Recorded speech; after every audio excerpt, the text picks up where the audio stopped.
வேண்டாம். அப்பனா மகனாங்கிற போராட்டத்துல அவன் எடுத்துக்கிட்ட கடைசி ஆயுதம் தான் அந்த தொழிற்சாலை. இதுல நீயோ ஊரோ தலையிட வேண்டாம்.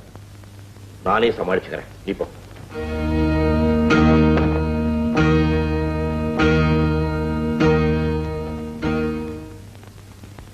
எங்க வந்தியா?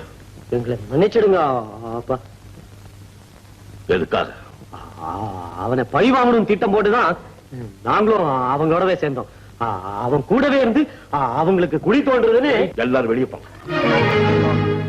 அப்பா, நீங்க 2 பேரும் 1000 தடவை என்ன அப்பான்னு கூப்பிட்டாலும் என்ன அப்பான்னு கூப்பிடாம எதிர்த்து நிக்கிறானே, அவன் மேல இருக்கிற மதிப்புல 100ல 1 பங்கு கூட உங்க மேல கிடையாது.